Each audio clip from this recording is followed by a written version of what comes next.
السلام علیکم، میں ہوں سائرہ مسعود اور آپ دیکھ رہے ہیں سلیم بخاری شو۔ آج بانی تحریک انصاف عمران خان سے ملاقاتوں کا دن تھا، فیملی اور وکلا کی، اور اڈیالہ جیل کے باہر ان کی فیملی اور پارٹی کے کچھ سینئر لیڈرز جو تھے وہ موجود بھی تھے، مگر ملاقات کی اجازت نہیں دی گئی۔ پہلے تو وفاقی وزراء یہ کہا کرتے تھے کہ جیل سپرنٹینڈنٹ کی اتھارٹی ہے کہ ملاقات کرنے دیں گے یا نہیں کرنے دیں گے، مگر اب حکومت کا یہ موقف بالکل واضح ہے کہ اگر ملاقاتوں کے بعد سیاسی گفتگو اور اداروں پر تنقید ہی ہونی ہے تو ملاقاتیں نہیں کرنے دیں گے۔ تحریک انصاف پر دن بدن سختیاں جو ہیں وہ بڑھتی جا رہی ہیں۔ انہی حالات کے پیش نظر بیرسٹر گوہر یہ کہہ رہے ہیں کہ اگر حالات ایسے ہی رہے تو ایوان کا بائیکاٹ کر دیں گے، تمام ارکان جو ہیں وہ استعفے دے دیں گے۔ کیا استعفوں سے، دھرنوں سے، احتجاجوں سے کیا پی ٹی آئی جو ہے وہ حکومت کو پریشرائز کر پائے گی، یا پھر -1 کو قبول کرنا ہی تحریک انصاف کے لیے واحد آپشن ہے؟ اس پر سلیم بخاری صاحب کا تجزیہ لیں گے۔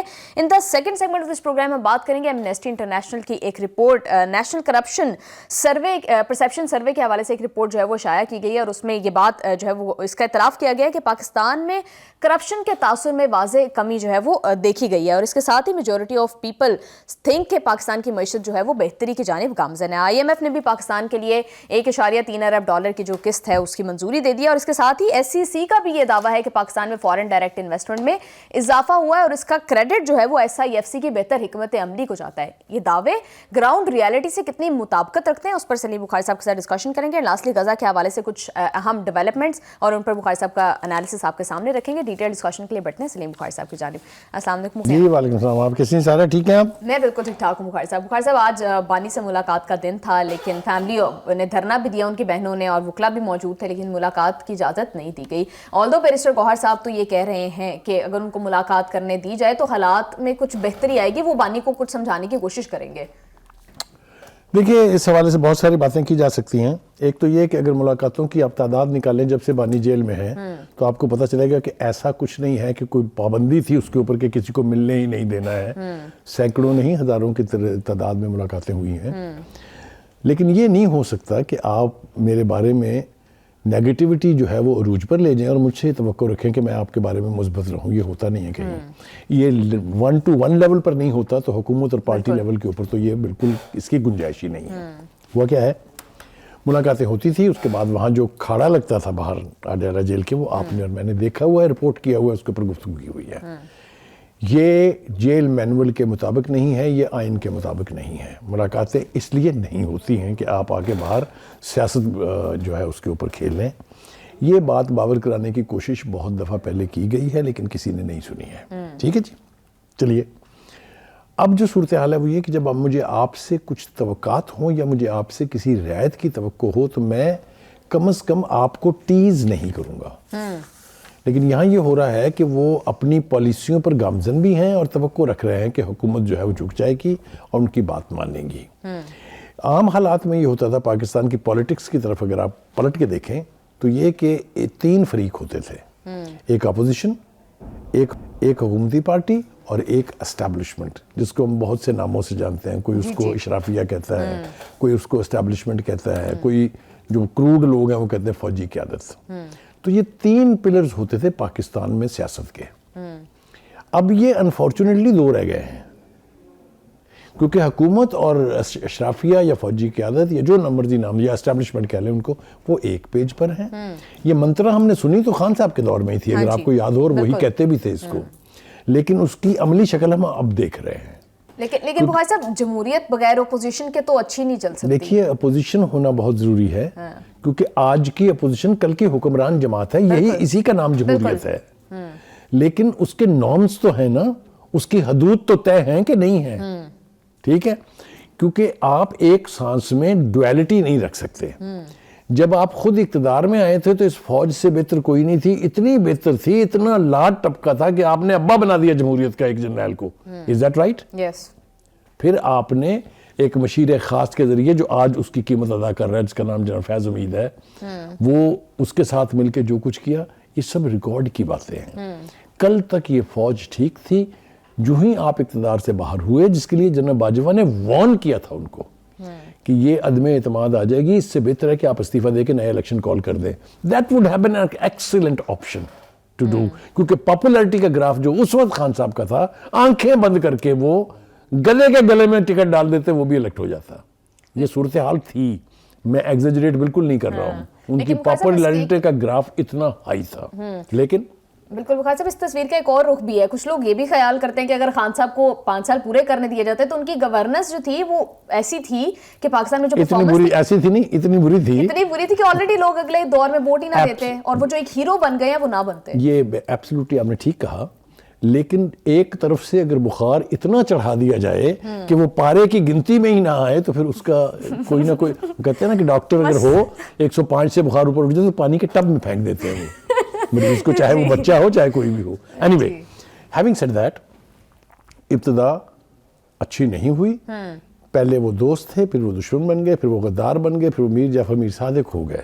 لہٰذا ان سے توقع رکھنا کہ وہ ان کے لیے کسی بہتری کی طرف گامزن ہوں گے یا ایسا ماحول پیدا کریں گے جس میں ان کے لیے بہتری ہو جائے, تو میرے خیال سے ناممکنات میں سے ہے. جی, لہٰذا آپ کے پاس آپشن کیا تھا؟ آپ کے پاس آپشن یہ تھا کہ جو سٹنگ گورنمنٹ ہے which is a alliance of 2 major parties, آپ ان کے ساتھ اپنے راستے کھولتے. ان کو آپ نے کہا کہ یہ تو چور اور ڈاکو, ان کے ساتھ تو میں نہیں بیٹھوں گا. وہ تو تحریک انصاف اب بھی کہہ رہی ہے کہ ان سے بات ہی نہیں کریں گے جن کے پاس اتھارٹی نہیں ہے. تو کن سے کریں گے؟ جو وہ ان سے نہیں کرنا چاہتے. ٹھیک ہے, تو آپ مجھے بتائیے پھر اس کو کہتے ہیں سیاست؟ سیاست راستہ نکالنے کا نام ہے. Politics is a game of give and take, is a game of compromises. جمہوریت میں یہ سب کچھ نارمز ہیں, آپ نے وہ بھی نہیں اپنائے, آپ کو اپنا راستہ خود بنانا پڑے گا. بخار صاحب, اس کرنٹ سچویشن میں پھر بریک تھرو ہوگا کس طرح سے؟ بیرسٹر گوہر صاحب کہہ رہے ہیں کہ -1 قبول نہیں کریں گے, رانا ثناء اللہ صاحب کہہ رہے ہیں کہ مذاکرات کی راہ میں واحد رکاوٹ جو ہے عمران خان ہے اور -1 ہوگا تو ہی پی ٹی آئی کے ساتھ آگے کوئی. -1 کی بات اس لیے ہو رہی ہے کہ وہ کوئی بات ماننے کے لیے تیار ہی نہیں ہے, نہ وہ حکومت سے بات چیت کرنے دیتے ہیں اپنی پارٹی کو. ڈیوائیڈڈ اوپینین ہے ان کی پارٹی کے بیچ میں, اس کی تفصیل میں آپ جائیں آپ حیران رہ جائیں گے. دیر از اے ہول لاٹ. مطلب آپ, میں نے کل بھی کہا تھا پروگرام میں, آج پھر کہہ رہا ہوں, ان 5 سینئر لیڈرز نے جو خط لکھا تھا سن لیتے نا ان کی بات. وہ دشمن تو نہیں تھے نا, بالکل وہ مخالف پارٹی تو نہیں تھے نا. پھر اس کے بعد آپ کے پاس ایک ڈیلیگیشن گیا آپ کی اپنی پارٹی کے موجودہ قیادت کا, انہوں نے بھی آپ سے کہا کہ بات چیت کے علاوہ کوئی راستہ نہیں. آپ نے کسی کی ایک سنی نہیں ہے. آپ ابھی تک اپنے اس مینٹل سٹیٹ سے باہر ہی نہیں آئے ہیں جو آپ کو آپ کے فالوور نے یقین دلا دیا تھا کہ آپ ہیں تو پاکستان ہے, آپ ہیں تو پولیٹکس ہے, آپ ہیں تو سب کچھ ہے ورنہ کچھ نہیں ہے.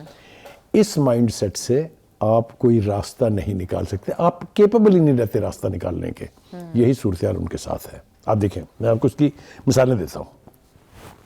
رانا ثناء اللہ نے پی ٹی آئی کو متنبع کیا ہے کہ آپ ایم کیو ایم اور عوامی نیشنل پارٹی جیسے فیٹ سے بچیں. یہ تو عظمہ بخاری صاحب ابھی کہہ رہی ہیں. بخاری صاحب, آپ کو لگتا ہے کہ الطاف حسین کے اور عمران خان کا کوئی موازنہ بنتا ہے؟ میں بتاتا ہوں آپ کو. 2 حصے بن گئے تھے پارٹی کے. ایک وہ تھے جو لبیک کہتے تھے, جو بھی بانی متحدہ کہتے تھے. ایک وہ ہیں جو کہتے تھے نہیں ایک راستہ نکالنا. بالکل ایگزیکٹلی وہی موازنہ کیا, it is 100% the same situation. Altaf Hussain کی طرح سے بانی کوئی بات ماننے کے لیے تیار نہیں ہے. پارٹی میں کسی کی جرت نہیں ہے کہ ان کے سامنے ایک لفظ بول سکے. میں آپ کو بیان نہیں کر سکتا جو حال ان کا ہوتا ہے if they dare say anything. ایک بات. دوسری بات یہ ہے کہ جب آپ اتنی ہٹ درمی پر تل جاتے ہیں کہ کسی کی کوئی بات سننے پر آمادہ ہی نہیں ہے تو پھر آپ کے لیے راستے مسدود ہو جاتے ہیں, محدود ہو جاتے ہیں. اس وقت پی ٹی آئی آئسولیشن کا شکار ہے.